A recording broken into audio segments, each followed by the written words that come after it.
Bienvenue à tous dans cette nouvelle vidéo, on se retrouve pour la première analyse de ce dimanche 17 juillet 2022 sur les Pokémon de la 5e génération et il y aura trois analyses de plus aujourd'hui. On part donc tout de suite avec Aidin pour commencer, un Pokémon que j'aime beaucoup, hein, qui est extrêmement beau, hein. Ça fait partie des Pokémon les plus beaux du jeu, hein, je pense qu'on peut le dire, hein, avec ses différentes formes en fonction des saisons, hein, ce qui est assez classe. Donc c'est l'évolution de Vivaldin évidemment. Par contre, en stratégie, là, on va en parler. Alors, première chose, il possède un type normal plante. Alors, normal plante, c'est le seul avec sa préévolution à avoir ce type encore aujourd'hui. Bon, il n'est pas revenu dans le metagame de la 8G, de épée et bouclier. Mais jusque-là, en 8G, bah, il n'y a pas eu d'autres Pokémon avec ce double type. Alors le type normal plante en stratégie, c'est un type qui est assez moyen, hein, autant défensivement et offensivement. En même temps, c'est rassembler deux types qui sont séparément assez moyens. Alors le type normal est extrêmement mauvais en stratégie, il a aucune synergie défensive et offensive.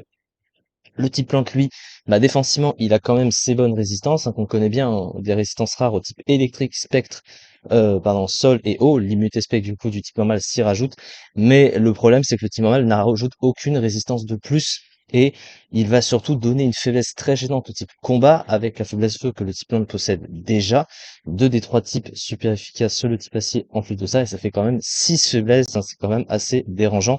Donc c'est vraiment pas vraiment une très bonne combinaison. Et offensivement, bah c'est pareil, le problème, le type plante est un très mauvais type offensif, et le type normal est un mauvais type offensif aussi. Donc du coup, bah, il apporte un peu de coverage neutre, mais il apporte pas vraiment plus, puisqu'il est super efficace sur rien, le type normal. Donc c'est vraiment pas ouf à ce niveau-là. On va parler des trois talents maintenant. Le premier, c'est Chlorophylle. Alors, Chlorophylle double la vitesse du Pokémon sous le soleil, uniquement s'il est activé. Ce qui est globalement un talent utile, puisqu'il a une vitesse assez moyenne de 95, mais bon, elle reste relativement pas ouf, ça reste relativement pas ouf parce que c'est très dépendant d'un climat et il n'a pas vraiment un full si adapté que ça pour aller avec. Ensuite, à côté, il a Sapsipper, herbivore en français, puisque c'est un cerf, hein, évidemment, qui booste son attaque d'un cran, du coup, hein, c'est une attaque de type plante, et ça, en même temps, c'est mise au type plante. Alors, il a déjà une résistance plante de base, donc c'est vrai qu'en termes de résistance, c'est pas forcément très ouf, parce que voilà, hein, le type plante donne déjà ses propres immunités à côté, hein, notamment à sport ou de sommeil, etc. Et par contre, alors du coup, c'est assez situationnel, puisque voilà, il faut prendre une attaque de type plante pour ça, mais étant donné que sa meilleure stat offensive, c'est l'attaque, le boost accordé serait utile si le talent pouvait s'activer. Et pour finir, il a Sérénité. Alors Sérénité, c'est le même talent que Togekiss ou Jirachi. Ça double tout simplement l'échange d'effets secondaires des attaques. Malheureusement, c'est pas vraiment adapté à ce Pokémon parce qu'il a pas vraiment une vue très fournie avec des attaques qui vont aller avec. Donc c'est voilà, c'est un petit peu dommage. Alors ensuite, au niveau de ses statistiques, alors il possède des stats qui sont pas vraiment très ouf non plus, hein, si on les analyse dans l'ensemble. Alors sa meilleure stat, c'est l'attaque, elle est de 100.